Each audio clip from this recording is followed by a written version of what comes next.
Assalamualaikum warahmatullahi wabarakatuh. Halo para guru hebat. Pada sesi kali ini saya akan sharing mengenai pengimbasan aksi nyata budaya positif modul 1.4. Perkenalkan, nama saya Yogi Slamet Riyadi, SPD dari SMA Negeri 1 Cihaur Beti, Kabupaten Ciamis. Calon guru penggerak angkatan 7.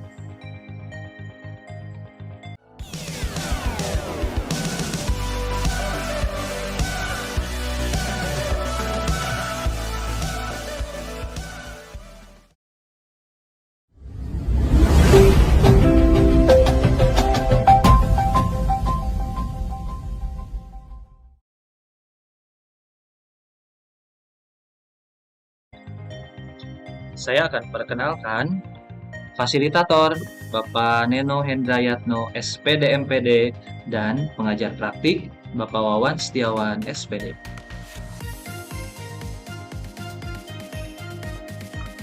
Pertama, peserta dan daftar hadir. Inilah bukti berkas atau file peserta yang menandatangani daftar hadir pada kegiatan ini. Inilah bukti foto peserta-peserta.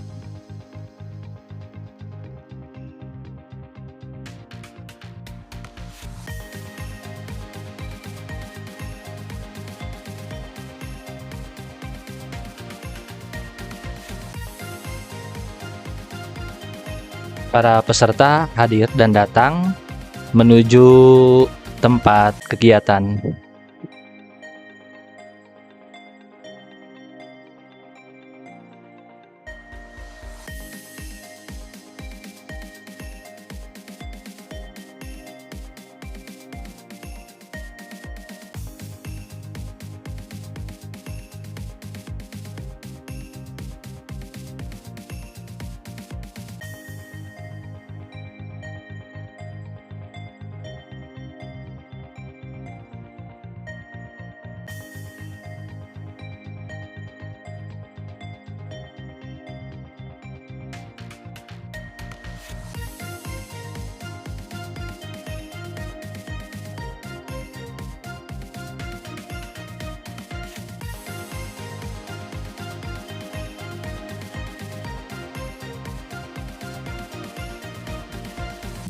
Adapun susunan acara pada kegiatan kali ini, yang pertama pembukaan, yang kedua menyanyikan lagu Indonesia Raya, yang ketiga sambutan kepala sekolah, yang keempat acara inti sharing, yang kelima doa, dan keenam penutup. Para peserta dan Bapak Kepala Sekolah memasuki tempat kegiatan. Acara akan dimulai. Selamat menyaksikan.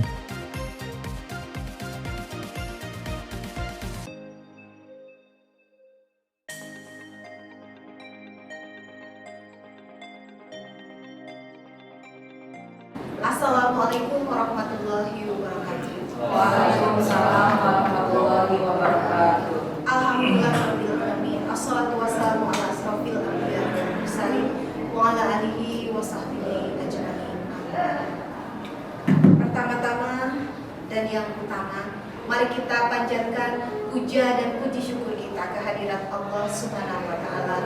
Allah yang Maha Rahman, Allah yang Maha Rahim, yang telah memberikan kesempatan kepada kita semua pada hari ini, hari Jumat tanggal 20 Januari tahun 2023, kita semua dapat berkumpul bersama, bertatap muka di tempat yang insya Allah akan selalu mendapat keberkahan dari Allah Subhanahu wa taala, yaitu di kampus kita tercinta SMA Negeri 1 Cihaur Beti, dalam rangka aksi nyata budaya positif calon guru penggerak angkatan 7 yang nanti akan disampaikan oleh salah satu calon guru penggerak angkatan 7 dari SMA Negeri 1 Cihaur Beti yang kita banggakan, Bapak Yogi Slamet Riyadi SPD. Shalawat serta salam mari kita senantiasa curah limpahkan kepada junjungan kita, tauladan kita sampai akhir zaman, Rasulullah SAW, kepada para keluarganya, para sahabatnya, dan semoga syafaatnya sampai kepada kita selaku umat. Amin ya Allah. Bapak dan Ibu yang kami hormati, perkenalkan saya selaku pengatur acara untuk terlebih dahulu menyampaikan susunan acara pada kegiatan kita hari ini. Yang pertama adalah pembukaan. Yang kedua, menyanyikan lagu Indonesia Raya. Yang ketiga, sambutan dari yang terhormat Bapak Kepala SMA Negeri 1 Cihawati. Yang keempat, sharing informasi dari narasumber tentang aksi nyata budaya positif. Yang kelima, doa, dan yang keenam, tutup. Baik Bapak Ibu sekalian, untuk mengawali kegiatan kita pada hari ini, mari kita bersama-sama membuka dengan mengucapkan basmalah. Bismillahirrahmanirrahim. Mudah-mudahan kegiatan kita pada kesempatan kali ini mendapat kelancaran dan ridho dari Allah Subhanahu wa Ta'ala. Untuk selanjutnya adalah menyanyikan lagu Indonesia Raya. Bapak dan Ibu kami harapkan untuk berdiri.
Baiklah Bapak Ibu sekalian, kita langsung menuju ke acara yang ketiga, yaitu sambutan dari yang terhormat Bapak Kepala SMA Negeri 1 Cihawati. Bismillahirrahmanirrahim. Assalamualaikum warahmatullahi wabarakatuh. Waalaikumsalam warahmatullahi wabarakatuh. Alhamdulillah, alamin, salatu wassalamu ala rasulillah wa salim wa ala alihi wa sahbihi ajma'in wa ba'du. Yang saya hormati rekan-rekan Bapak Ibu, jadi khususnya yang mengikuti kegiatan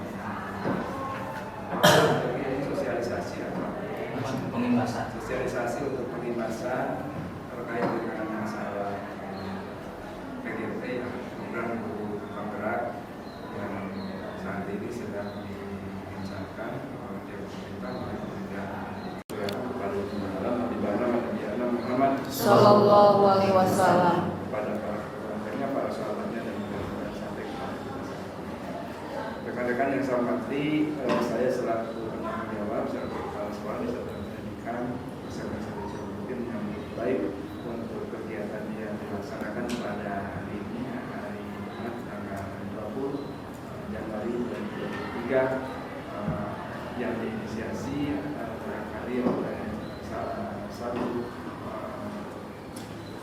CGP ya, calon CGP yang ada di SMA Negeri 1 Cihawati dan untuk menyelenggarakan sosialisasi pembahasan kepada teman sejawat ya, teman sejawat, dan itu sangat bagus, sangat baik. Kenapa? Karena pengenalan, minimal pengenalan dulu sosialisasi itu yang satu. sampaikan. Dan meskipun secara teori dan tulis banyak tersebar informasi tentang masalah PWT ini, ya, sama di kita juga di SKKS kemarin dapat untuk masalah antisipasi provokasi kurikulum merdeka ya. Di Kabupaten Ciamis, SMA, ini baru satu ya, SMA di Ciamis. Kemarin yang sudah melaksanakan itu mensosialisasikan untuk mengimbaskan yang ke sekolah lainnya. Nah, karena terkadang berbeda antara pemahaman kita terhadap teori dengan implementasi di lapangan. Ini juga sama. Jadi masalah program guru pemenang PGP ini yang sedang membutuhkan unggulan dari Kementerian Pendidikan untuk bisa diimplementasikan, terutama mungkin di mulai tahun 2024 ya. Namun secara sosialisasi masih minim, di antara rekan-rekan tenaga pendidik ya. Sehingga animonya itu memperlihatkan persentase yang memang masih rendah ya. Sekolah kita di contoh saja dari jumlah tenaga pendidik kurang lebih ada 50 orang, kurang lebih atau lebih ya, 67 orang misalnya. Ya, nanti kisaran itu yang sudah lolos baru 2 ya, artinya Mudika dan Minang Sisiologi. Nah, kemudian kepesertaan ke bawahnya untuk di angkatan saja ternyata masih rendah. Nah, barangkali rekan-rekan harus bisa mengetahui ke depan itu untuk masuk perekrutan tenaga potensial baik di struktural maupun di nasional akan diproyeksikan melalui hasil output dari PGP. Jadi hasil output dari PGP itu akan banyak mendapatkan kesempatan untuk bisa mengisi formasi-formasi potensial di struktural dan fungsional. Saya mendorong kepada rekan-rekan semua, karena usia kerja masih panjang, ya, kemudian potensi untuk bisa belajar masih panjang, sumbernya banyak, ya, masih banyak kesempatan yang bisa diraih, yang bisa diambil untuk bisa berkiprah nanti ke depan dengan mengikuti prosedur dan mekanisme alur.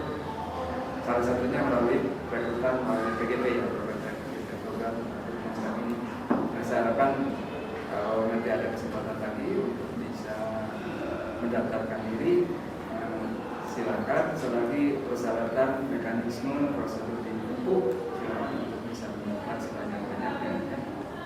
Bukan Ciamis pernah disanksi gitu, jadi satu periode tidak pernah mendapatkan informasi gitu. Jadi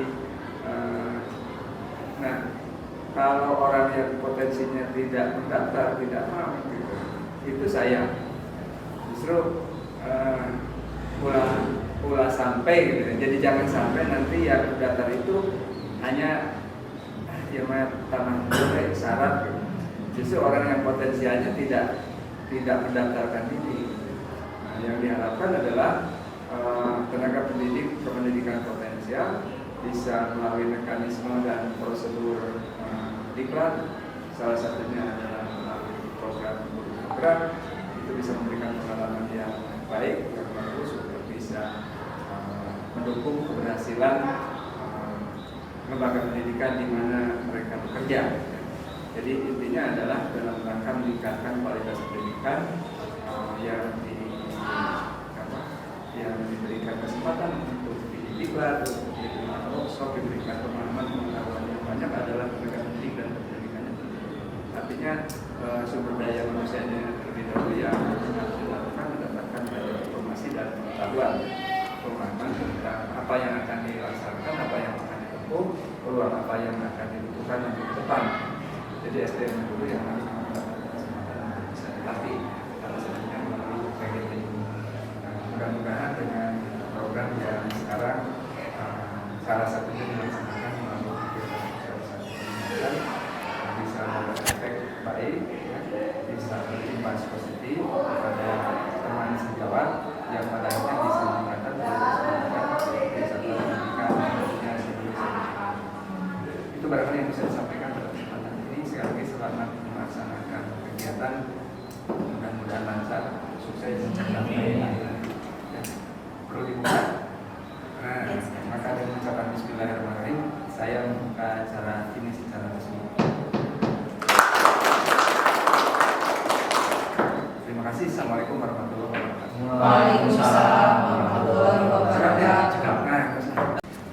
Bapak dan Ibu, kita langsung aja ke acara inti, yaitu paparan atau sharing informasi dari narasumber kita, yaitu Bapak Yogi Slamet Riyadi SPD, mengenai aksi nyata budaya positif calon guru penggerak angkatan ini. Waktu dan tempat kami persilakan. Assalamualaikum warahmatullahi wabarakatuh. Waalaikumsalam warahmatullahi wabarakatuh. Alhamdulillahirabbil alamin wa bihi nasta'in wa ala alihi wassalatu wassalamu ala asrofil anbiya'i wal mursalin wa ala alihi washabbihi ajmain. Bapak Ibu, rekan-rekan yang saya hormati, pertama saya mengucapkan terima kasih atas kehadirannya, karena tanpa rekan-rekan semua acara ini tidak akan berjalan seperti ini. Karena memang dalam perjalanannya sebagai guru penggerak, ada salah satunya yang harus disosialisasikan ke rekan-rekan sejawat bahwa aksi nyata calon guru penggerak itu harus dilakukan. Jadi mungkin secara terpaksa saya harus melakukan ini, walaupun memang dengan keterpaksaan itu insya Allah mungkin ada hikmah di balik itu, karena memang perjalanannya saya menjadi calon guru penggerak itu memang awalnya semangatnya mungkin hanya 20%, makin kesini seharusnya semangatnya semakin bertambah. Ternyata banyak sekali hambatan dan rintangan yang harus saya hadapi dari segi apapun itu, dari segala sisi. Nah, untuk yang sekarang saya akan bukan menggurui Bapak Ibu ya, tapi hanya sharing informasi mengenai perjalanan saya dari awal sampai sekarang, sampai detik ini, kegiatan-kegiatan program guru penggerak. Saya akan memperkenalkan dulu. Ada yang pertama yaitu fasilitatornya Bapak Neno Hendrayanto SPD MPD, dan ada pengajar praktiknya Bapak Wawan Setiawan SPD. Apa itu pengajar praktik dan apa itu fasilitator? Kalau pengajar praktik itu kan kita di seluruh Indonesia itu dibagi ke dalam beberapa kabupaten kota di seluruh Indonesia. Dari kabupaten kota itu dibagi dalam beberapa kelompok. Nah, kelompok-kelompok kecil itu dipimpin oleh seorang pengajar praktik, yaitu Bapak Wawan. Nah, dalam beberapa kelompok itu digabungkan ada fasilitator. Nah, fasilitator itu membawahi pengajar praktik. Nah, kebetulan Bapak Neno Hendrayanto itu memegang dua kabupaten, yaitu Kabupaten Cirebon dan Kabupaten Ciamis. Nah, setiap jimit itu saya bertemu dengan rekan-rekan dari Kabupaten Cirebon dan Kabupaten Ciamis. Lanjut. Nah, bahan untuk sharing ini yang pertama, perjalanan menjadi calon guru penggerak. Yang kedua, jadwal calon guru penggerak dan kegiatan-kegiatannya. Lalu yang ketiga, budaya positif di sekolah. Nah, untuk perjalanan menjadi CGP, saya akan melihat untuk Bapak Ibu ini ada kesibukan saya sebagai calon guru penggerak. Kayaknya di setiap paket modul, jadi ada 3 modul yang disiapkan oleh program guru penggerak itu. Ada modul 1, modul 2, modul 3. Modul 1 3 bulan kurang lebih, modul 2 3 bulan kurang lebih, dan modul 3 3 bulan kurang lebih. Jadi pendidikan guru penggerak ini kurang lebih 9 bulan.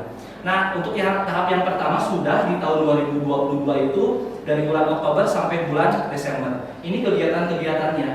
Dari mulai 20 Oktober ada pembukaan oleh Mendikbudristek dan ada pretestnya. Jadi setiap modul itu kami sebagai calon guru penggerak itu diadakan pretest di LMS-nya, jadi secara online. Pretestnya itu hanya kurang lebih 60 menit ya. Di 60 menit itu menjawab 20 pertanyaan pilihan ganda.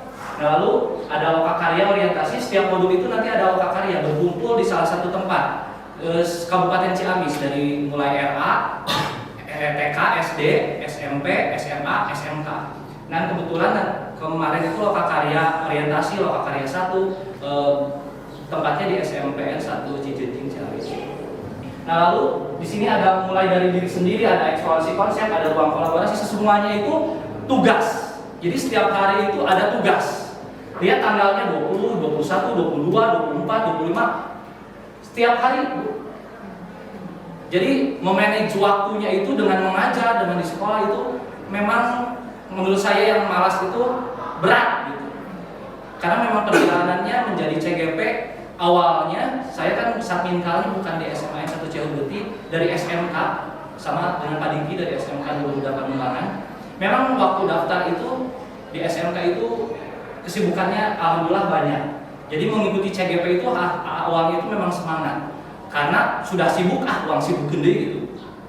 Dengan mengikuti CGP ternyata lulus di tahap pertama lulus ya karena ada seperti Bu Emma ya ada pengisian esai, terus ada kurikulum vitae ya. Lalu ada pengumumannya di apa namanya? Di tahap yang pertama itu lulus. Lalu ke tahap yang kedua itu ada simulasi mengajar dan ada wawancara. Nah, ketika simulasi mengajar saya masih di Satminkal yang lama. Masih di SMK dengan semangat yang alhamdulillah begitu luar biasa bagi saya waktu di SMK. Ya. Nah, ternyata pas kesini, pas di bulan Juli, saya sudah masuk ke sini gitu. Dan biasanya di SMK disibukkan dengan berbagai kegiatan, ternyata ke SMA hanya mengajar 24 jam selama dari Juli sebelum ini ya, sebelum Oktober pendidikan guru penggerak, Juli, Agustus, September dan Oktober awal saya sudah ada di zona nyaman untuk hanya mengajar. Hanya mengajar ya, Pak Enda. Mantap, paling Udah di zona nyaman. Yang biasanya kebanyakan ini dari SMK juga yang biasanya di SMK disibukkan dengan berbagai hal karena ada jabatan tertentu yang harus dilaksanakan oleh Bapak Ibu dan rekan-rekan semua. Nah, ketika masuk ke bulan Oktober dan dilihat jadwalnya seperti itu, saya jadi merasa, wah zona nyaman saya terusik nih dengan kegiatan ini. Saya juga sering cerita dengan rekan-rekan yang lain, aduh gimana nih gitu. Memang tekanannya tidak hanya di kegiatan ini, di luar pun mungkin nanti ada. Nah, ketika melihat ini dan ketika ada di LMS, LMS itu seperti tugas-tugas yang masuk di online. Jadi ada aplikasinya, mungkin Kemendikbudristek itu yang pendidikan guru penggerak yang harus diupload setiap hari video. Nih di setiap ini eksplorasi konsep mandiri harus membuat video atau membuat PowerPoint dan diupload. Setelah diupload baru hijau karena sudah down dilaksanakan. Nah, di tanggal 8 eksplorasi konsep diskusi harus Jimit. Jimitnya itu kurang lebih 2 jam setiap Jimit.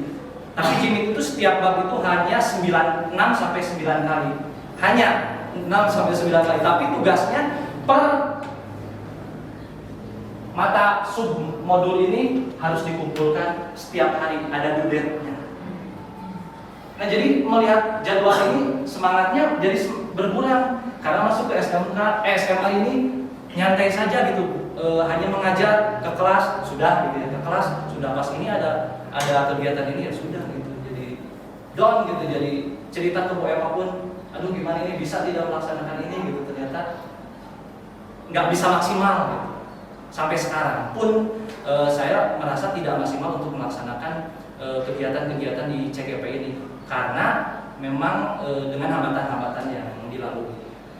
Kayak ini paket untuk modul 1.2, terus ada modul 1.3 dan ada modul 1.4.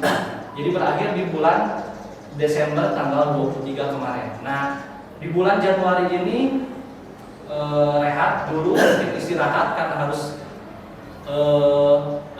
menghela nafas dulu. Mungkin tahu dari Kementerian Pendidikan pun karena pendidikan guru penggerak itu sangat padat, istirahat dulu 1 bulan. Dikira saya istirahatnya sampai Februari, ternyata di minggu kemarin saya mendapatkan jadwal, ternyata dimulainya di bulan Februari sampai bulan Juli, 6 bulan ke depan mungkin akan disibukkan lagi dengan ini gitu. Ini mungkin untuk jadwal yang di bulan sekarang, di bulan 8, di bulan Februari sampai akhir ya. Bapak Ibu perhatikan jadwalnya. Dari 8 ketat ya, Maret, Februari, Maret, April,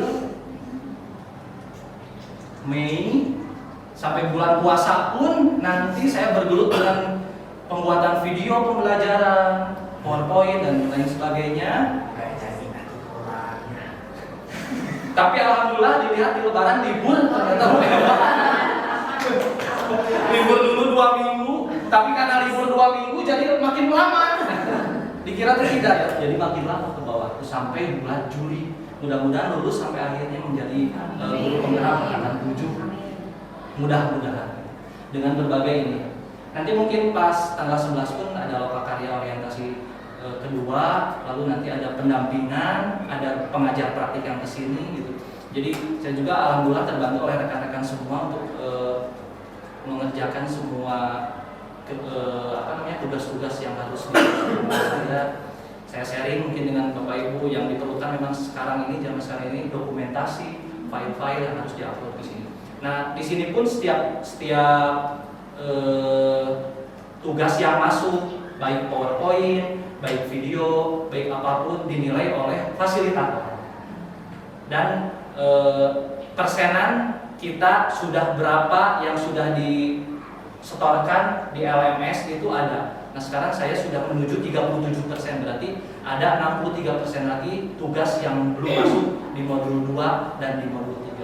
Bukannya saya jadi menciutkan semangat rekan-rekan untuk mengikuti PGP selanjutnya, tapi harus semangat. Karena saya pun masa saya bisa, rekan-rekan juga pasti insya Allah bisa gitu. Tapi memang yang pertama itu yang susah untuk mengatur bagi saya itu manajemen waktu. Belum bisa untuk memanage waktu, kapan untuk mengerjakan, kapan untuk mengajar. Walaupun memang di sela-sela itu banyak sekali waktu kosong, tapi mungkin bagi saya yang malas, mager, mendapatkan tugas ini menurut saya ini sangat berat. Tapi mudah-mudahan rekan-rekan seperti Pak Endra akan mendaftar ya, Pak Cepi di Bu Emma, yang lainnya Busamratu, yang lainnya, walaupun ASN juga bisa mendapatkan ini. Awalnya memang dari undangan SIM GPO dulu, terundang boleh daftar gitu.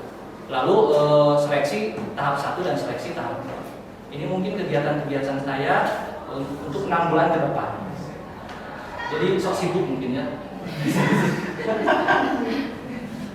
Oke lanjut.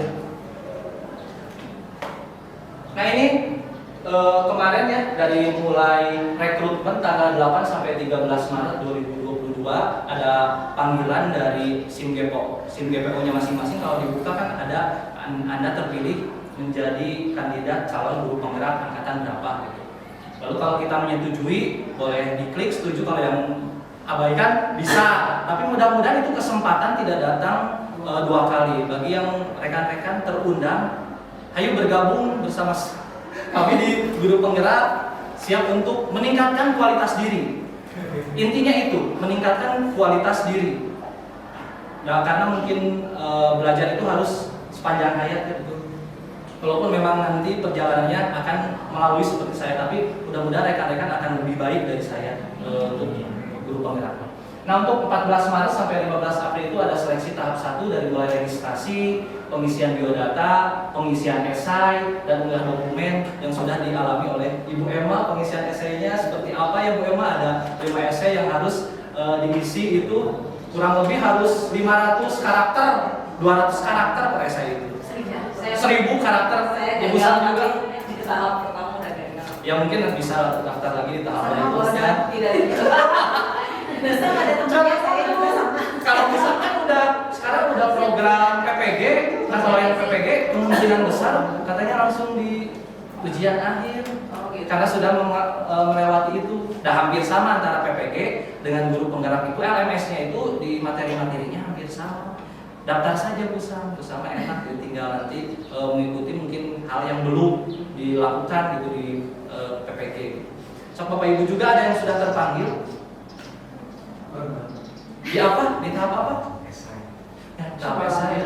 Memang kalau di tahap esai itu pengalaman saya itu menurut saya memang sesuai pengalaman kita, tapi pengalaman kitanya bukan ke materi kita, tapi ke lingkungan sekolah, kolaborasi dengan guru yang lain, dengan rekan yang lain, model pembelajaran gitu. Terus kita sebagai pemimpin pembelajar, karena memang dicetak untuk menjadi pemimpin pembelajar, bukan menjadi kepala sekolah ya, tapi menjadi pemimpin pembelajar di kelas, di siswa gitu.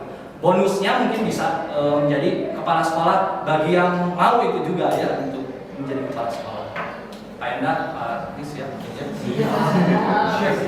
Nah, setelah pengisian esai dan unggah dokumen, nanti ada muncul pengumuman kelulusan, ada SK-nya dari BBGP, ya Badan Balai Guru Penggerak, lulus atau tidak. Ternyata di angkatan saya di guru penggerak, calon guru penggerak angkatan 7 itu di kabupaten, di wilayah KCD 13 itu ada 13 orang dari SMA, SMK, dan seterusnya 200 orang itu dari SD, SMP. Jadi masih kurang dari SMA, SMK. Bagi yang kesempatannya ada muncul di SIM PKB-nya, ayo daftar. Semangatnya Pak Endi. Ya. Pak Diki juga kemarin juga sudah terpanggil sebetulnya dengan saya gitu ya. Kalau misalkan Pak Diki ikut pasti lulus dengan saya menjadi calon guru penggerak angkatan 7. Karena mungkin nggak tahu ya. Udah paling gagalnya gagal di niat belum terlalu. Saya juga, Ibu Sofi juga terpanggilnya. Oh iya. Sebelum essay ya. Udah diklik. Kenapa? Belum niat. Belum ada niat. Niatnya. Sebetulnya sama ya sama Pak Diki, saya juga sharing ketika di SMK gimana ini ikutan nggak gitu ya. Ikutan aja gitu, ngisi esainya juga kalau misalkan disebut asal tapi sesuai dengan apa yang kita alami ya jadi tulis ternyata lulusnya mungkin lulus. Nah, jadwal dan kegiatannya mungkin tadi sudah saya sampaikan ya. Lalu materi yang intinya mungkin nanti akan saya sharingkan ke Bapak Ibu tentang budaya positif di sekolah. Saya sudah merumuskan 3 submateri. Yang pertama kesepakatan kelas, nanti kita sharing mengenai ini ya Bapak Ibu. Terus yang B, segitiga restitusi, nanti saya akan sharing informasi mengenai itu. Dan yang ketiga ya 5 posisi kontrol. Yang pertama kesepakatan kelas. Biasanya kesepakatan kelas dilakukan di hari pertama masuk kelas ya Bapak Ibu. Apa saja yang dilakukan ketika di hari pertama masuk kelas, kesepakatan kelas itu biasanya kalau saya nih yang dilakukan, apa sih konsekuensinya jika telat masuk kelas? Kalau Bapak Ibu seperti apa? Kalau saya sendiri yang pertama mereka tidak langsung disuruh duduk gitu ya, tetapi diberikan konsekuensi karena sekarang kan tidak boleh melakukan punishment secara fisik ya. Jadi biasanya saya memberikan aturan, diberikan punishment agar mereka membaca surat-surat pendek gitu. Ya. Atau yang misalnya belum melakukan sholat duha ya sholat duha dulu. Dan mungkin kalau terlambatnya lebih dari 1 ada punishment lagi, misalnya 2 kali terlambat saya anggap 1 kali tidak hadir seperti itu. Ya. Makasih Bu Sa. Yang lainnya? Gimana? Ya Bu Sofi. Ya, begini Pak. Karena dari judulnya juga kesepakatan kelas, jadi sebelumnya biasanya saya yang membuat kesepakatan ya dengan anak-anak. Jadi antara satu kelas dengan kelas yang lain itu treatmentnya beda. Jadi misalkan kalau memang sudah disepakati seperti yang mereka inginkan, punishmentnya seperti apa, jadi kita tidak ada beban untuk kenapa nyuruh gini, kenapa nyuruh gitu, tapi dia yang mau gitu. Itu mungkin Ya dari siswa dulu ya. dari siswa Kita dulu. sepakati. Kemudian kayak tawar-tawaran gitu, kemudian disepakati, baru kita tanda tangan. Biasanya contohnya satu apa? Yang Ya sepakati. misalkan tadi ke telat masuk kelas, kalian maunya seperti apa kalau kalian telat gitu ya.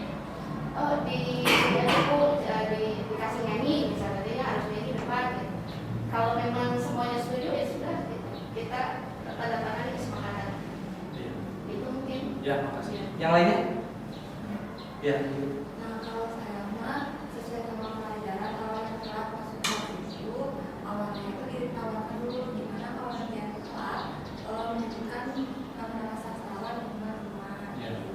dan ternyata alhamdulillah semuanya sepakat dan itu berjalan dan alhamdulillah yang kesiangan masuk kelas itu tidak ada. Ya, makasih. Ya memang kalau mengadakan kesepakatan kelas itu jadi kita tidak perlu lagi gimana gitu karena sudah disepakati kalau misalkan telat nggak boleh ada yang protes lagi karena sudah disepakati di awal bagaimana. Ya, yang kedua mungkin saya biasanya melakukan indikator penilaian. Nanti untuk penilaian rapot itu diambil dari apa? Gitu, nilai ulangan harian, apakah dari nilai PTS, PAS, dan saya juga juga ada nilai kehadirannya. Misalkan kalau yang hadir semua nilainya kalau dikalkulasikan 90, bagi yang nggak hadir berapa gitu, 85 atau 80. Bapak Ibu seperti apa kalau penilaian? Bu Ros? Kalau saya hampir sama Pak, misalnya dari tugas harian, kemudian dari ulangan harian, dari PPS, dari PAS, dan presentasi dari Ya, sama ya semuanya. Jadi siswa juga tahu nih nanti mana-mana saja yang nanti dinilai rapot itu ya, indikatornya apa saja sih yang harus dikejar gitu ya. Jadi tidak akan bertanya lagi. Tapi biasanya kalau nilainya diumumkan tidak ke siswa. Kalau saya enggak sih, kalau ulangan harian ya, tapi kalau misalnya PPS kadang ya, karena kan dia bisa media juga. Nah kalau misalkan yang kedua paling cuma sekedar untuk diingetin kalau misalkan ini kamu hadiahnya udah segini, ini kayak gimana gitu, karena balik lagi kesepakatan yang tadi awal. Nah lalu yang ketiga nih ada, kalau saya ya harus tertib dalam kelas. Misal tidak main HP. Lalu permisi ke toilet apakah diizinkan atau tidak? Satu orang. Kan biasanya kalau misalkan yang ke toilet itu diantar gitunya, mau diantar atau ngantri atau apa gitu, harus diizinkan tidak? Diizinkan tapi terbatas. Iya, itu aku juga. Misalnya kalau misalnya mohon untuk tidak menolak dulu sedang presentasi kan bisa mengganggu pembelajaran juga. Makanya memang kalau misalnya ke toilet itu harus tahu posisi, maksudnya kalau posisi itu apakah dulu sedang menerapkan kemudian dibatasi juga kalau misalnya jangan sampai belum juga selesai yang baru keluar kita sudah jauh keluar lagi ada. Kalau misalnya ini menarik Pak, kalau dalam kelas juga kan harus dalam keadaan bersih gitu. Kalau memang setiap pertemuan itu selalu ditanyakan kebersihan kelas. Jadi kalau misalnya sebelum dalam belajar pembelajaran itu kalau saya pribadi selalu memastikan bahwa harus mungut. Kalau misalnya keadaan kelas kotor itu harus dimungut dulu, baru kemudian pembelajaran bisa dimulai. Memang kalau kelas dalam keadaan kotor kita tidak nyaman ya belajar juga memang habis jajan gitu ya, jadi iya gitu, jadi kita juga kan jadi tidak nyaman ya kalau belajar di kelas. Memang yang menjadi dilema juga bagi saya itu yang permisi ke toilet, apalagi posisi kita setelah istirahat masuk. Kenapa kita masuk? Dia pengen keluar gitu, pengen ke toilet, apakah ketika istirahat itu apa sih yang dilakukan? Jadi dilema, dapat daripada nggak dikeluarkan nanti jadi apa gitu ya, jadi prostat atau apa gitu, ngajar nggak konsen, kan kita juga jadi bingung gitu. Harusnya memang disepakati dari awal gitu ke toilet. Tapi kan kadang siswa itu suka kan tidak tahu pengen buang air kecil itu pas ngadadak gitu ya, nggak tahu lagi belajar pengen buang air kecil apakah harus ditunda atau gimana gitu kan nanti. Sebetulnya itu sama seperti kasus kalau habis istirahat kedua. Kan waktunya sholat zuhur ya, panjang padahal itu sudah diberi waktu 45 menit ya istirahat. Tapi pada kenyataannya tetap aja ketika jam ke-7 ke-8 dimulai masih ada anak yang izin belum sholat. Nah, itu hampir sama sebetulnya kejadiannya seperti itu. Jadi kalau saya biasanya kan ada grup kelas ya. Jadi sebelum 10 menit sebelum saya masuk, saya udah warning dulu di grup tersebut, di grup WA. Jadi tolong yang belum sholat silakan segera sholat. Karena 10 menit lagi ibu masuk bisa sholat. Jadi tidak ada alasan lagi minta izin keluar karena belum sholat. Memang sih apalagi kalau misalkan kita lagi kan zaman sekarang itu pasti dengan gadget ya. Jadi kadang kita suzon ya lagi menerangkan kenapa main HP, ternyata lagi browsing materi kita gitu. Jadi kita tuh di satu sisi memang jadi bingung apakah kalau yang main HP itu diperbolehkan tidak main HP di kelas, Bapak Ibu? Diperbolehkan. Kalau TIK boleh. Jadi dari Kalau TIK boleh. maksudnya di pembelajaran TIK ya, memang kesepakatan kelas itu dimulai dari awal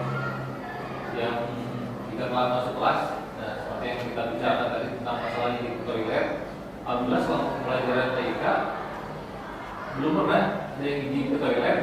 Bagus. Karena soalnya tahu konsekuensi dari awal, terus tidak boleh telat misalnya, jadi siswa udah prepare, betul-betul siap ketika masuk toilet itu.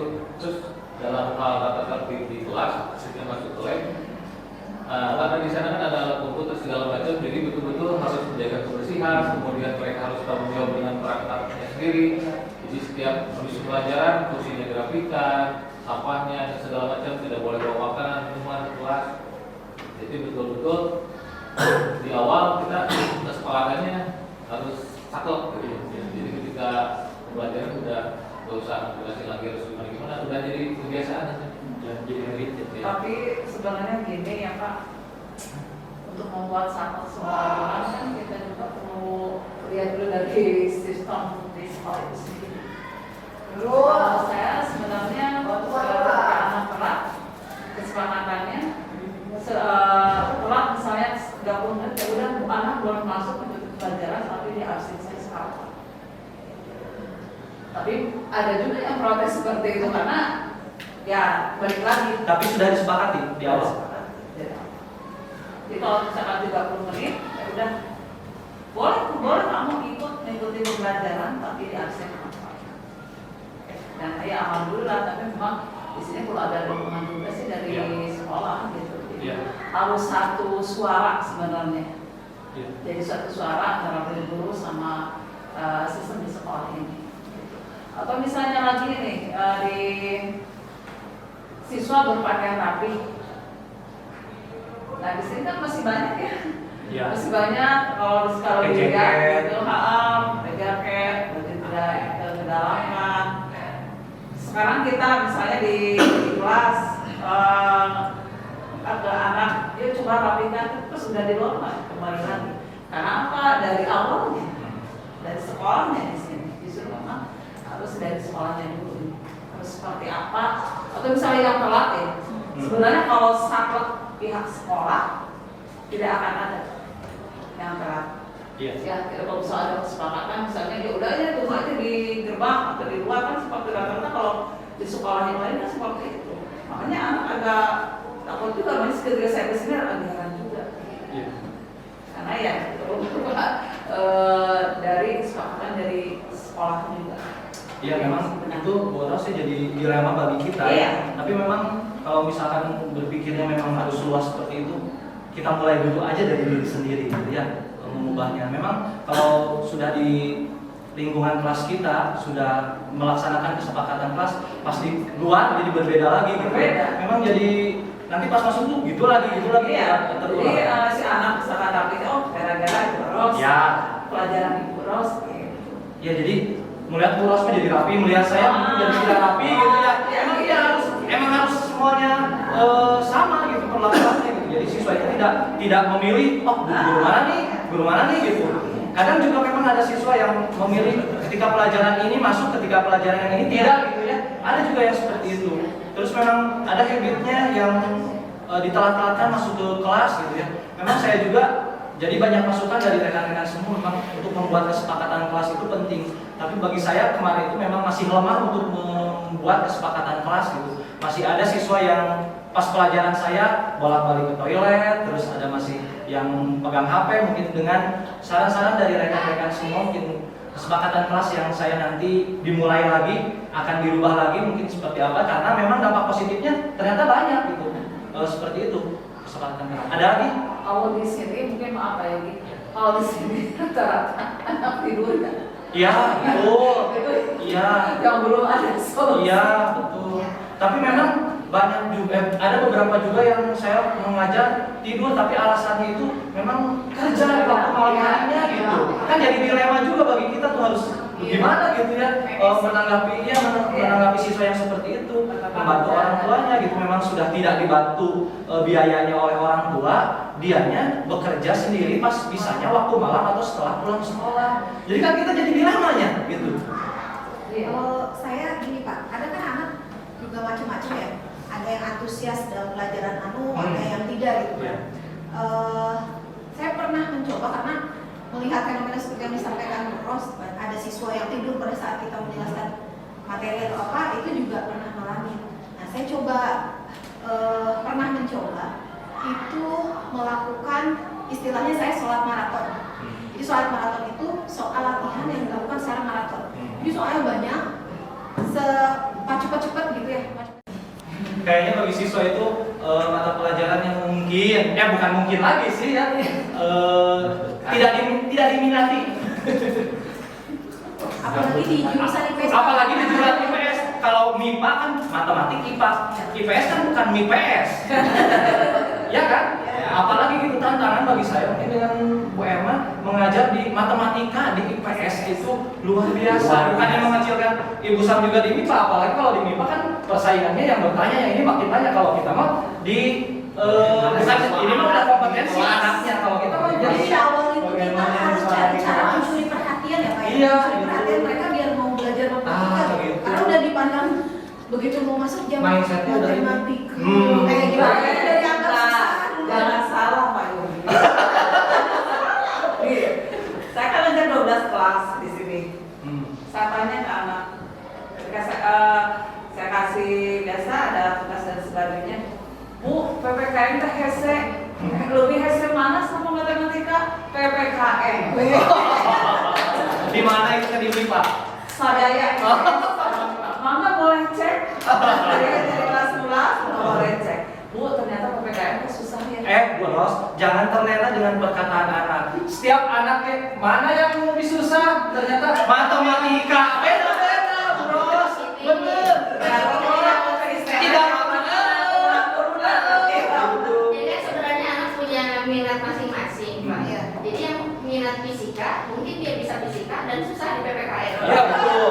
Yang suka ke sosial akan lebih mudah di sosiologi Iya. dan susah di matematika. Iya, Jadi betul. semuanya bervariasi sebenarnya, tidak mengajarkan satu sama lain. Yang ini lebih susah, ini lebih Iya, iya, tidak. Gitu. iya.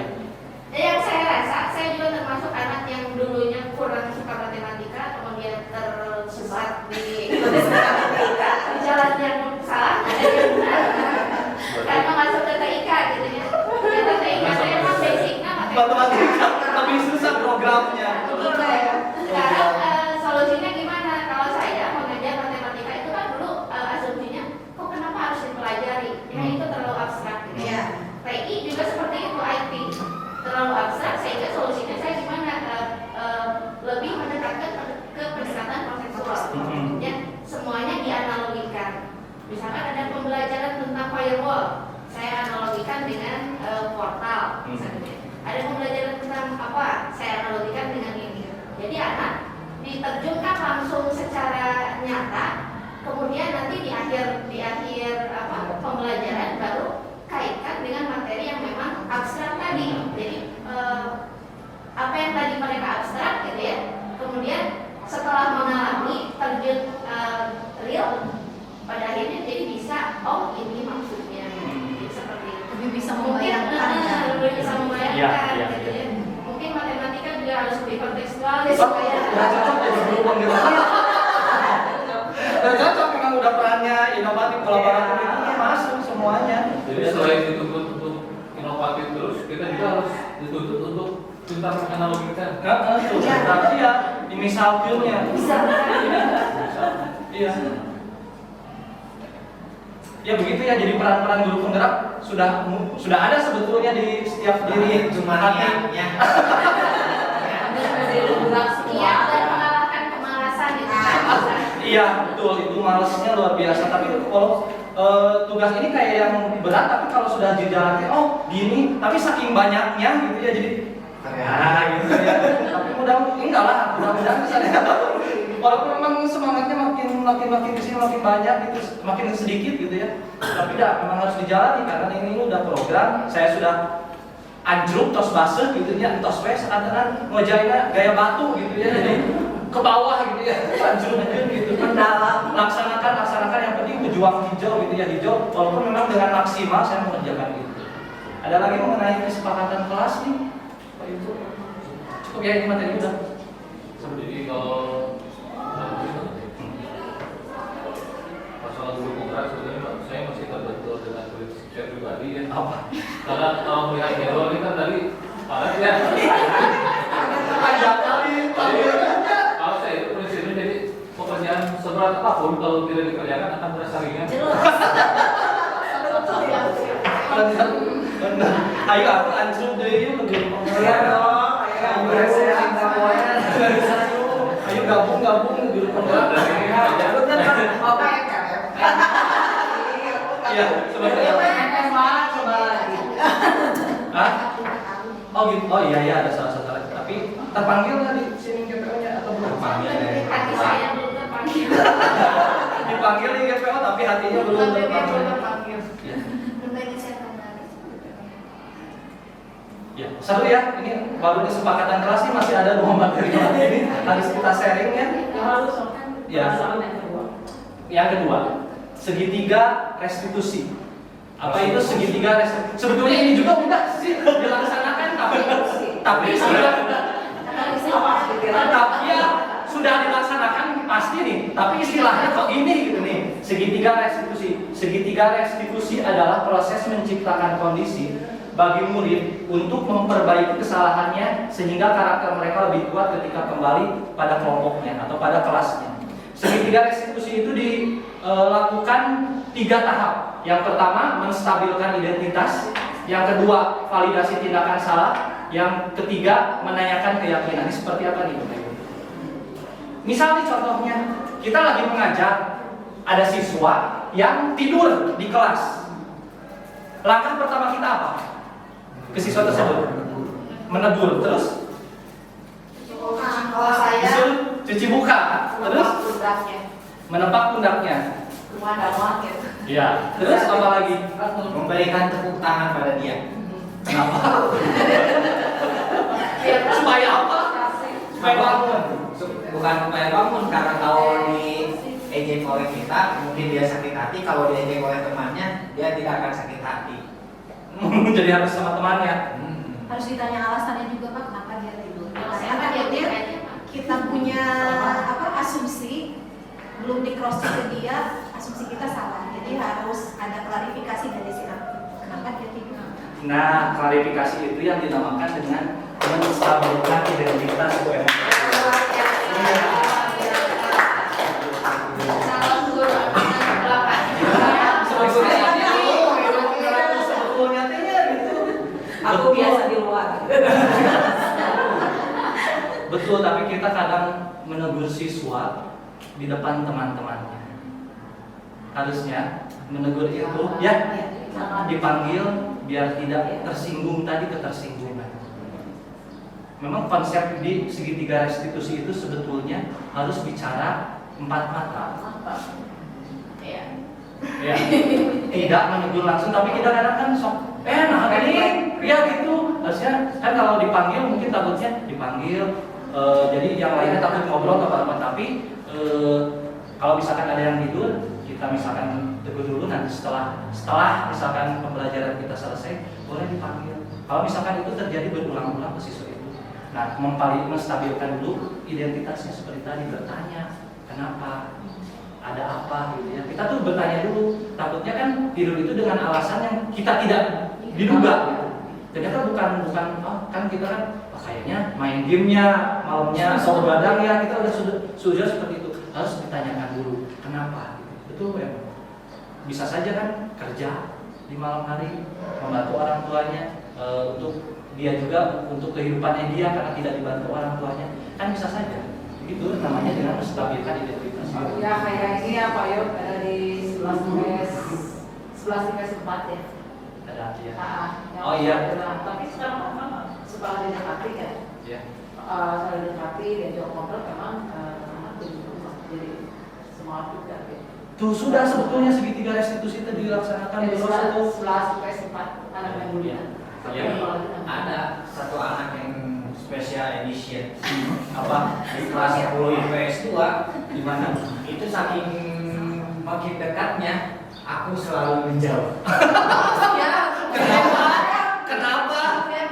Tanyakan pada guru-guru yang lain. Lihat prinsip truk Pak, jaga jarak. Takut ada apa-apa. Karena itu anaknya special edition. Ya. Oh, Perlu jadi penanganan khusus gitu ya. iya. Iya. Para manajer BK-nya Di BK gimana? Oh ya, tapi gimana? Langkahnya gimana? Awalnya dipanggil atau tidak? Bicara empat mata? Seri. Malahan saya tidak mau dipanggil jadi mah datang sendiri. Gimana? Yang jadi korbannya Ibu Emma, Ibu Aji, Oh, ini Ibu cerita. Fatimah. Hampir semua gurunya udah.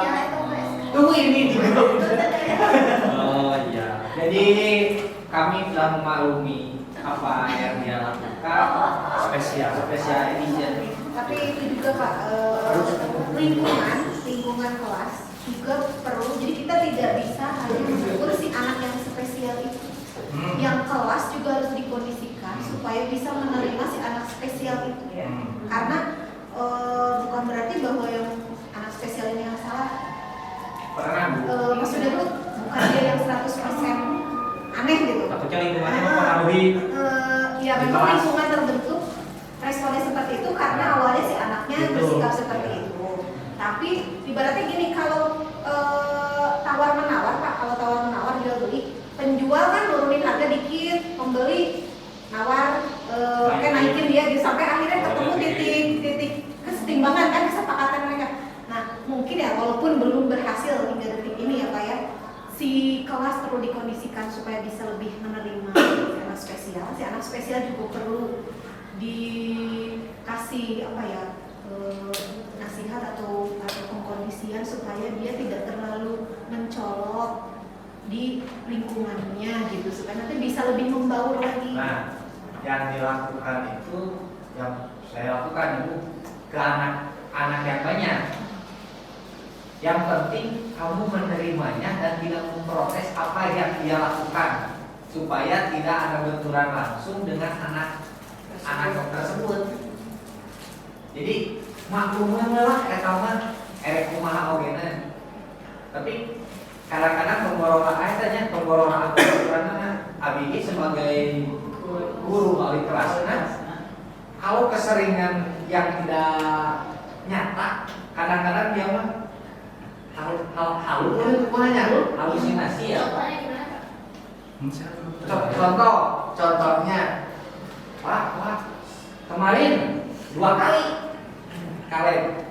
Pak, abi dikatakan hamil Pak, tuh betul abi senang bucitra, ayeuna kempes deui. Kan ditanya, boga kamu kok teu? Ayeuna bisa hamil kusaha mah gitu. Menciptakan sensasi-sensasi gitu. Iya, gitu. Jadi ke anak-anak yang lainnya, kamu terima, jangan sampai ada konflik langsung aja di kelas. Tapi itu udah masuk gabung grup WA lagi nggak Pak? Karena kasihan loh. Udah dimasukin kok. Eta mah abi ge ka guru-guru nu sanes nyuwun ke dimaklum we eta mah.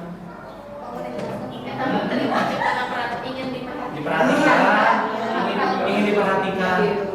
Jadi wali kelasnya Ekstra jangan menjauh ya. Ya kembali lagi mungkin ke yang tadi yang di awal, kesepakatan kelas harus saling menghargai mungkin antar siswa.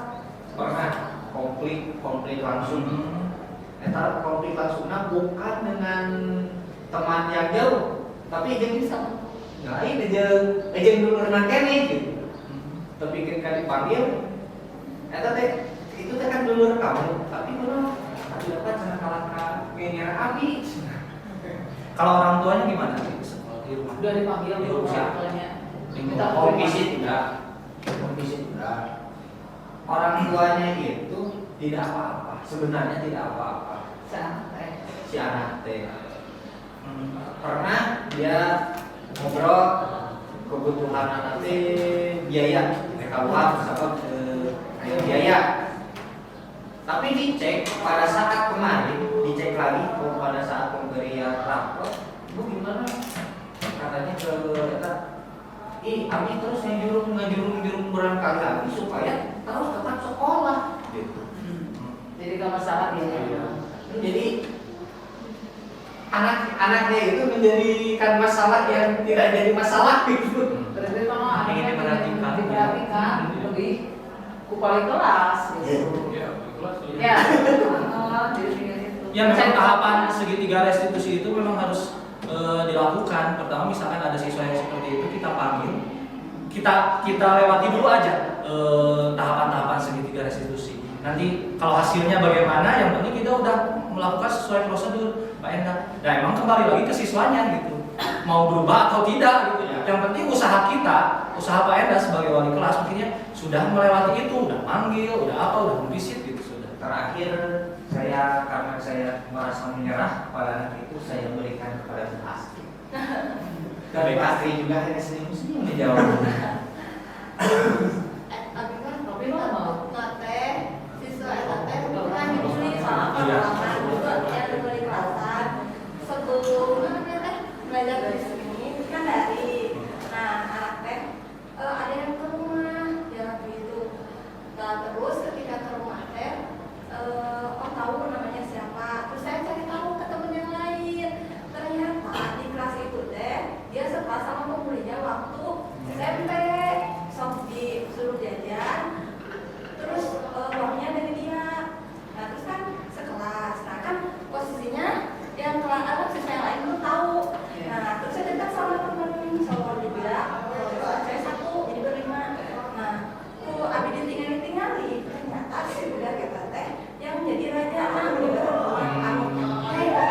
abi gelap, mungkin biasa hadir dan kayak gitu. Jadi ternyata ini adalah efek pembunuhnya. Nah pas kembali lagi ke sekolah seperti biasa, nah siswa yang lain kayak gak tahu sifatnya, awalnya dia dekat sama temannya juga, jadi gak dekat yang awalnya dibantai, jadi mungkin ternyata seperti kayak gini. Nah jadi dia kembali lagi jadi pendiam. Mau etapa nggak SKSD dari. Ya memang jadi harus jadi penanganan khususnya wali kelas ya. Nggak tahu asal-asal gini kan gitu.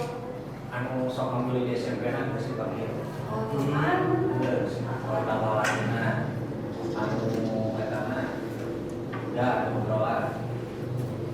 Ayeuna mah di hadapan pemilik kelas aman. Ke aya kata tapi ting guru musik mah pada saat itu yang lain. Ke kawas awal-awal kering. Ini mah itu harus ekstra ya. Inti perlu dilakukan itu mah hanya mendengarkan saja apa yang dia katakan. Ya memang cari perhatian, pengen didengarkan ya, bisa saja pengen diperhatikan mungkin ya, pengen diperhatikan lebih. Ya makanya mungkin di segitiga restitusi ini memang kalau misalkan ada kembali lagi ya, ada misalkan siswa yang telat terus masuk ke kelas, kita panggil secara pribadi, kita tanya alasannya apa, lalu kita tanya juga apakah dengan bersikap seperti itu salah atau tidak. Kan pasti siswa itu pasti bilang ya salah. Kalau salah kembali lagi ke kesepakatan kelas yang sudah kita sepakati harus bagaimana. Mudah-mudahan tidak berlanjut. Nah, 3 tahap di segitiga restitusi ini kalau misalkan ada siswa yang seperti itu harus mungkin dilewati seperti ini konsepnya. Berubah atau tidak kembali lagi ke siswanya, yang penting kita sudah berusaha melakukan si segitiga restitusi ini dengan memanggil, menanyakan, terus kita menanyakan kesepakatan kelasnya, tindakannya salah atau tidak, lalu kita beri arahan dan solusinya disepakati bersama. Itu ini di segitiga restitusi. Ada lagi Bapak Ibu? Lanjut ya materi selanjutnya karena waktunya sudah lumayan. Alhamdulillah. Yang terakhir ada 5 posisi kontrol. 5 posisi kontrol ini kita sebagai guru. Apakah kita sebagai penghukum? Apakah kita pembuat rasa bersalah? Atau sebagai teman? Atau sebagai pemantau? Atau sebagai manajer? Kita bahas satu-satu. Nah di 5 posisi kontrol ini ada penghukum, pembuat rasa bersalah, teman, pemantau, manajer. Ini jadi posisi kita ya, bukan posisi anak. Nanti rekan-rekan di posisi yang mana nih? Misalkan kita sebagai seorang penghukum nih. Seorang penghukum bisa menggunakan hukuman fisik maupun verbal. Orang-orang yang menjalankan posisi penghukum senantiasa mengatakan bahwa sekolah memerlukan sistem atau alat yang dapat lebih menekan murid-murid lebih dalam lagi.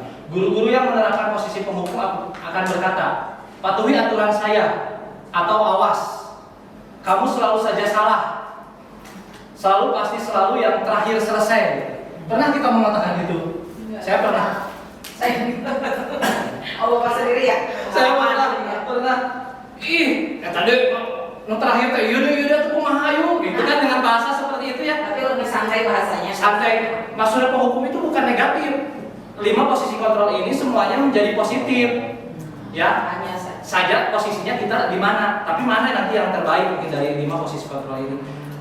Pernah nggak? Iya aku nurut atau ke bapak, nurut atau ke ibu, menit nurut baik gitu. Itu kan kita sebagai penghukum. Pernah. Sama saya juga pernah.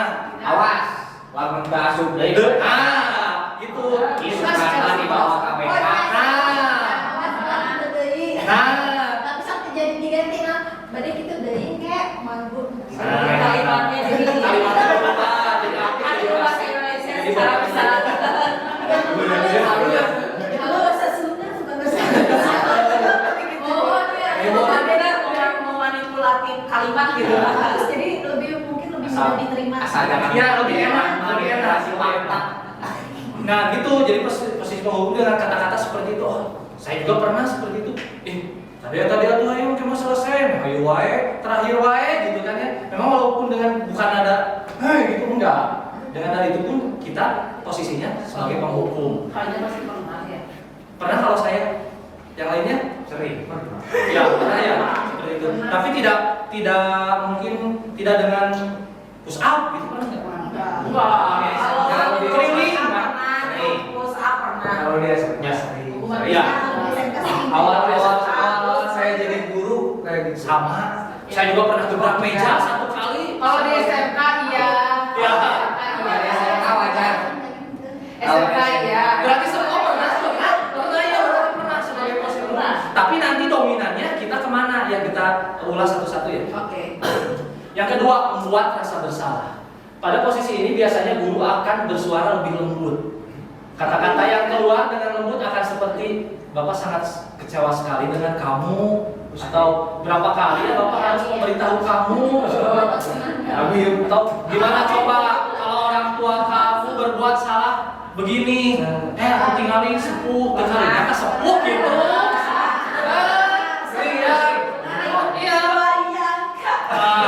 Tinggalin sepuh gawe kira-kira kan jadi merasa bersalah anaknya. Nah kita yang membuat rasa bersalah anak. Ya Allah.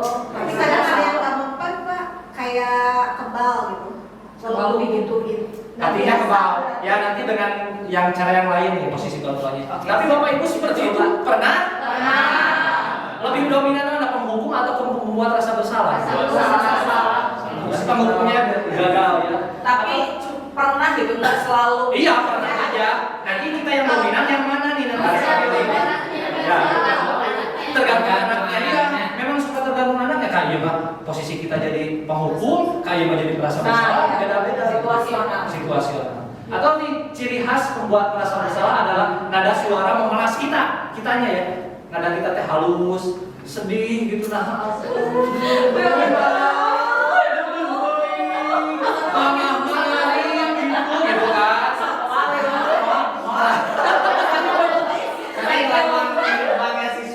Iya kan gitu. Memanggil siswa satu-satu pasti Jadi itu ya. sisinya. Jadi kita teh merapat pada anak. Seperti lesu misalnya nih. Nah, kamu ini bagaimana ya? Kamu sudah berjanji dengan Bapak tidak akan terlambat lagi. Kamu kenapa ya senang sekali mengecewakan Bapak? Bapak benar-benar kecewa sekali kan anaknya. Gitu kan ya. Ayah numpah harap gitu kan ya. Masalah gitu ya. Pernah kan kita melakukan ini? Sering seperti itu kalau lagi 4 mata. Ya. Hati-hati tapi kalau siswanya perempuan. Bapak kecewa. Kata siswa So sweet gitu kan ya. Jadi jangan terlalu malu. Ya beda. Bedanya. Oke next ke yang ketiga ya. Sebagai teman, guru tidak akan menyakiti murid, namun akan tetap berupaya mengontrol murid melalui pendekatan persuasif. Posisi teman pada guru bisa berdampak negatif atau berdampak positif. Berdampak positif di sini berupa hubungan baik yang terjalin antara guru dan murid. Guru di posisi teman menggunakan hubungan baik dan humor untuk mempengaruhi seseorang. Mereka akan berkata, nah ayolah bagaimana sih kamu, kemarin kamu sudah janji ke bapak bukan? Kenapa terlambat? Hahaha, bahasa serian ini, nah tuh gitu ya, seri. Atuh tos teu naon lah, enjing deui sok cari gitu. Ih, kamana wae kamari. Tah, gitu kamana wae. Ih, bagus sok memes cari enjing lah gitu deui gitu. Itu kita sebagai teman. Ih, kamari. Kalau saya sering seperti itu. Saya sering nih berdampak negatif dari posisi kelompok teman adalah bila suatu saat guru tersebut tidak membantu, maka murid akan kecewa. Biasanya dia kan, ih nah apa jadi nama galak gitu kan, nah itu aja gitu aja nama gitu kan. Nah, saya pikir bapak adalah teman saya, ternyata kecewa gitu, berdasarkan itu. Nah itu pernah tidak? Pernah juga tidak? Dari seserian bias jeung ibu masuk simbang gitu. Nah, dari teman, perasa bersalah dan penghukum mana yang lebih dominan di antara tiga itu? Lamun ka lalaki sebagai teman, tapi lamun ke siswa perempuan sebagai bapak. Teman berarti ada sebagai bapak.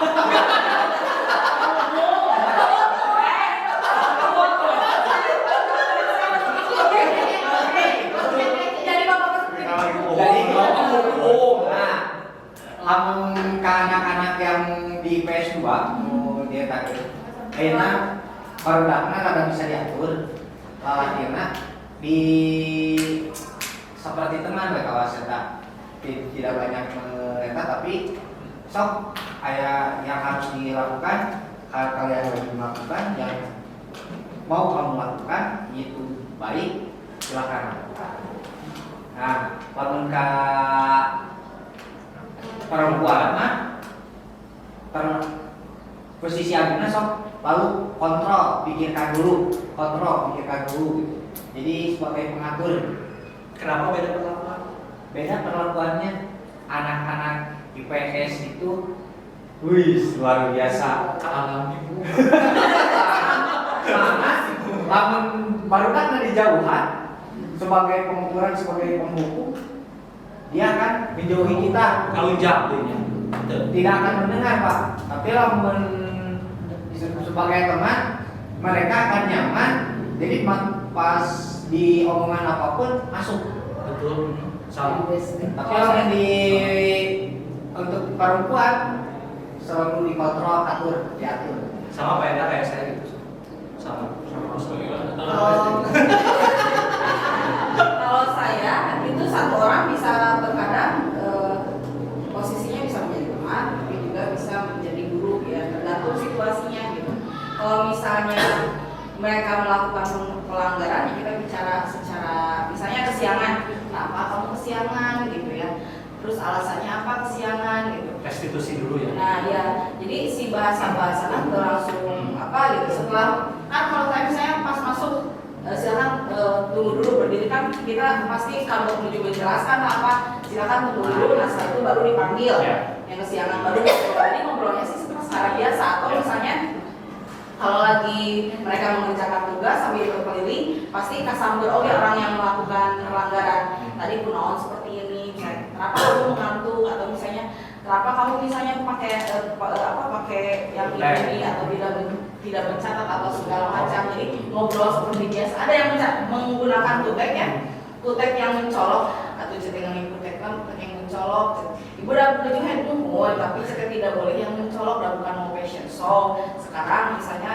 di situasinya di sekolah itu harus seperti apa ya, minimal normal lah, misalnya mau rangke atau apa yang memang tidak atau cina buku ide atau sami wae. Jadi sekarang perempuan mengherankan sebenarnya kalau mencolok bahaya kan? Ya menyolok. ya misalnya menyolok itu Pak warnanya Pak.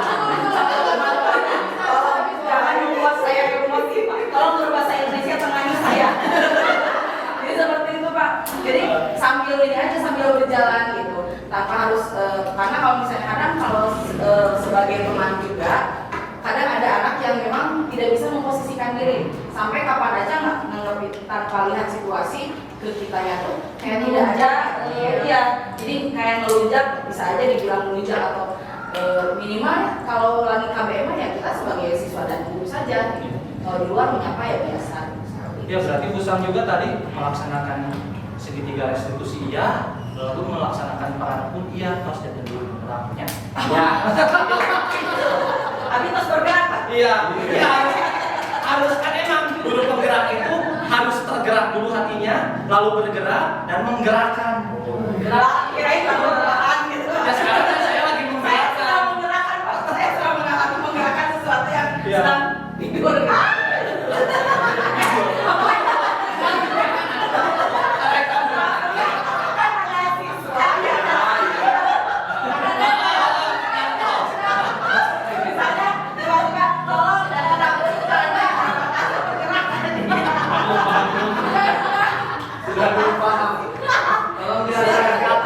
Tolong jelaskan 10 menit. Jelaskan secara privat.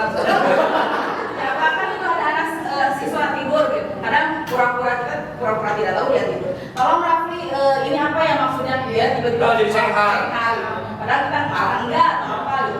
Hanya satu-satu tapi enggak langsung enggak langsung yang tidurnya. Yang ini dulu, tiba-tiba yang tidur padahal cuma hanya membangunkan saja. Strategi kita benar ya, strategi.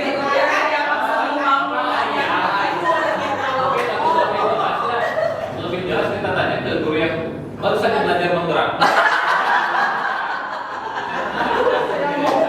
Silakan evaluasi.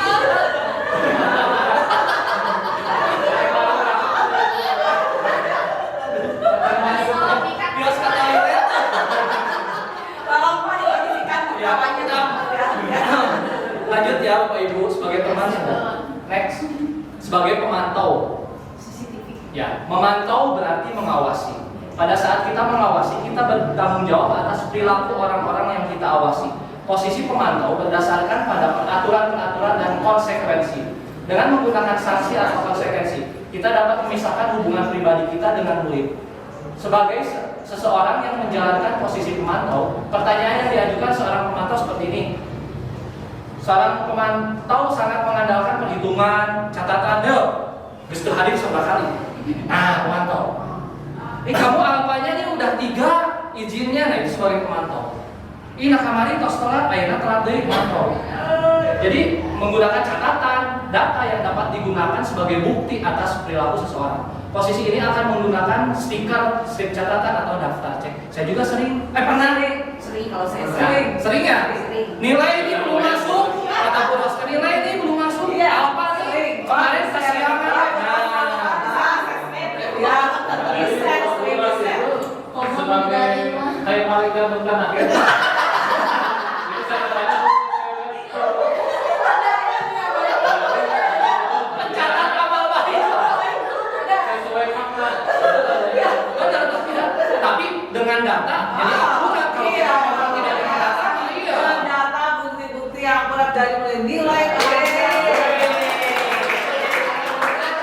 Berarti cocok ke pemantau ya. Iya. Yang lainnya suka pernah gitu? Pernah ya. Aku banget ini Mama. Aku banget. Tapi tidak apa-apa dengan data yang Iya, akurat ya. iya. Misalkan ada yang komplain kok nilai rapot saya seperti ini. Iya, Karena iya. nilai ulangan harian, PTS, PTS. Ada. Cuma saya susah ketika ada yang komputer. Iya,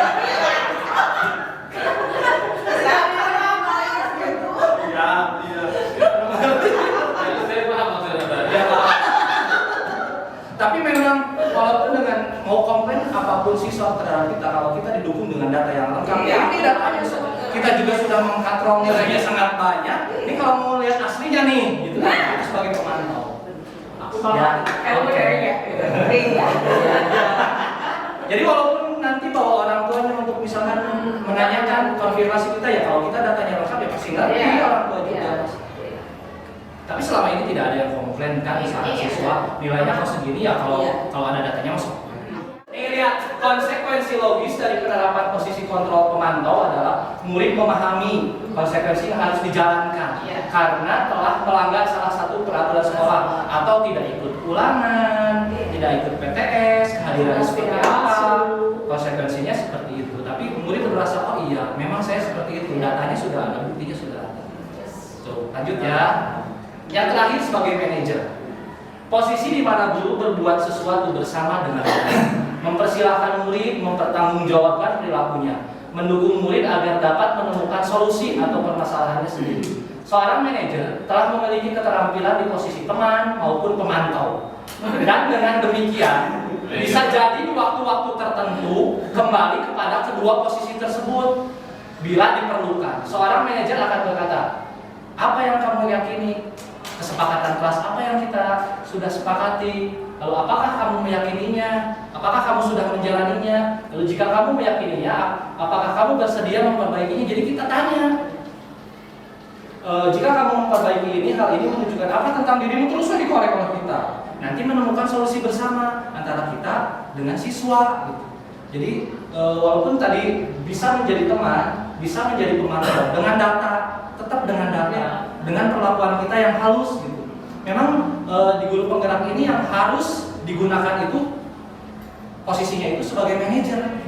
Tapi kalau saya menuju ke manajer mungkin belum, karena masih terbawa dengan emosi, terbawa dengan suasana kelas, berbeda dengan kondisi di kelas. Karena kan memang kondisi kelas tertentu kita sedang mungkin ada masalah apa tuh, ada atau kan kayak keselnya ke kelasnya, jadi manajer aja jadi penghukum gitu ya. Pas ketika masuk ya kamu kan juga kata saya seperti itu. Jadi susah menurut saya menjalannya susah kalau misalkan setiap hari posisinya seperti manajer seperti sekarang sharing ada lato-lato bisa jadi penghukum, kamu kan dia ya dong gitu kan, susah gitu. Tapi memang diusahakan posisi kita itu harus seperti manajer itu bisa menjadi teman, bisa menjadi pemantau. Bapak Ibu gimana? Sudah menjadi manajer? Belum, aku baru menjadi pemantau. Nah, tinggal menjadi temannya, sudah jadi manajer. Udah pemantau. Ya udah berarti Bu Ros sudah menjadi manajer.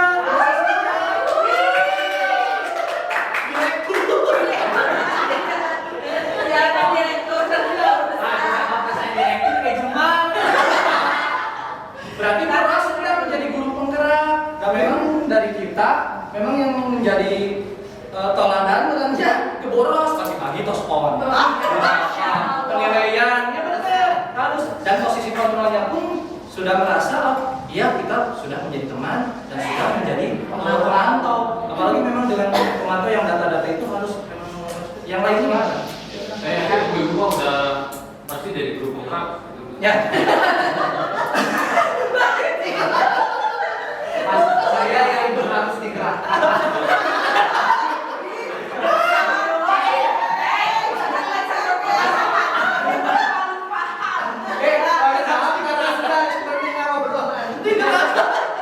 Nanti kita periksa ya.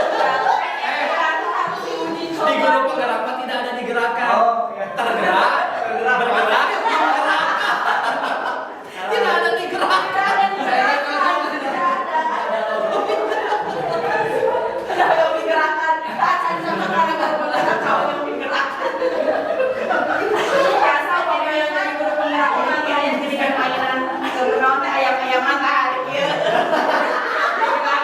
Apakah anak menggerakkannya dengan selesai? Ada bingungnya. 17 tahun ke bawah.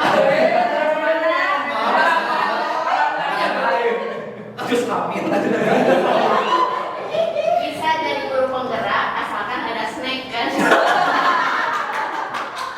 Snack. Gimana Bapak Ibu manajer kalau saya belum? Kalau untuk manajer mungkin kalau sebagai pemantau ya kita pasti ya semua guru juga sudah menjadi pemantau. Untuk menjadi teman sekalipun tidak selalu menjadi teman pasti pernah. Nah untuk menjadi manajer sendiri mungkin untuk benar-benar menjadi manajer sebagai guru itu belum bisa dibilang manajer. Tapi untuk mendekati hal tersebut sepertinya kebanyakan guru sudah dimulai seperti itu. Kalau menurut saya sendiri. Yang lainnya sama ya? Gimana Pak Cudi?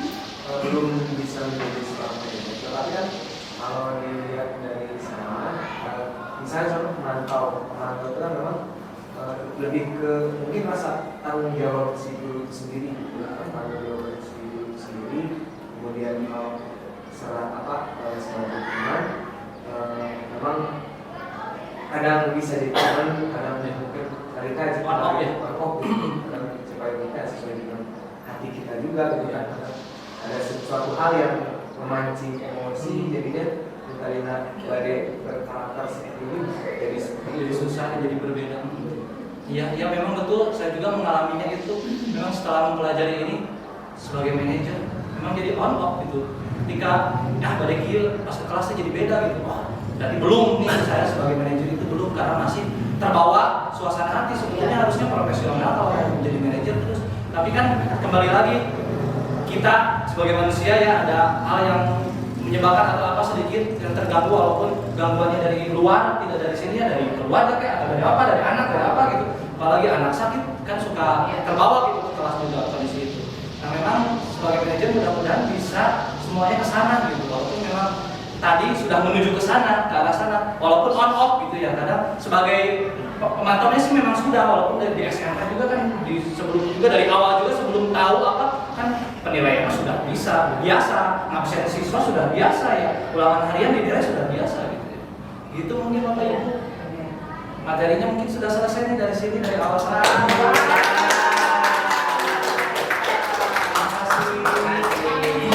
Mohon maaf kalau misalkan ada kesalahan pure dari saya ya. Terima kasih atas kerjasamanya nih, yang asalnya mungkin saya merasa ragu dengan kemampuan saya untuk sharing informasi ke rekan-rekan semua. Alhamdulillah ternyata dengan bantuan rekan-rekan semua ini bisa berjalan lancar. Terima kasih. Assalamualaikum warahmatullahi wabarakatuh. Demikian Bapak Ibu sharing informasi, dan mungkin lebih ininya bukan sharing dari satu arah ya, tapi terjadi diskusi yang luar biasa seru antara narasumber kita dengan Bapak Ibu sekalian, yang mudah-mudahan apa yang kita diskusikan bersama kali ini bisa kita ambil hikmahnya, bisa kita ambil pelajarannya, tentu saja untuk meningkatkan kompetensi kita sebagai guru profesional. Dan untuk selanjutnya kita melanjutkan ke acara berikutnya, yaitu doa kepada yang terhormat Pak Cepi. Assalamualaikum warahmatullahi wabarakatuh. Waalaikumsalam warahmatullahi wabarakatuh. Bapak Ibu yang saya hormati, alhamdulillah kita memanjatkan doa terlebih dahulu untuk kelancaran, terkhusus bagi rekan kita yaitu Bapak Yudi. Mudah-mudahan diberikan kelancaran, rezeki yang berlimpah serta keselamatan dan kesehatan untuk menyelesaikan program guru penggerak. Dan mudah-mudahan kita berdoa apapun ilmu yang telah Pak Yudi dapatkan bisa diimbaskan kepada kita dan bermanfaat bukan hanya saat ini tapi juga sampai hari kiamat. Amin. Mas tentang ijazah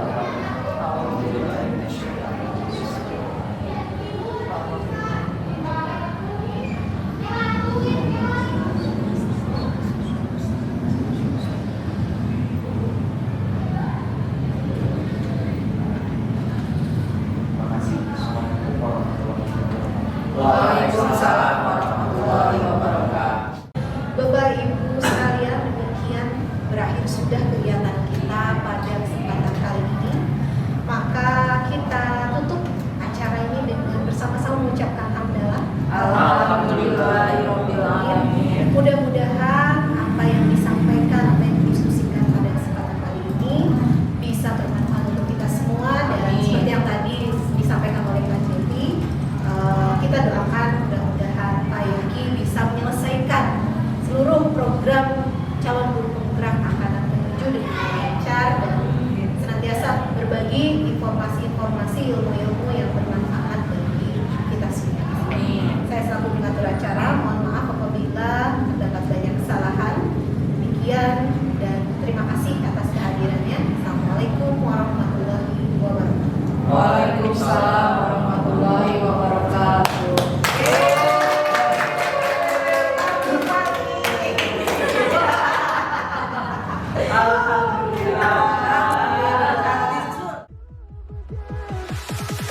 little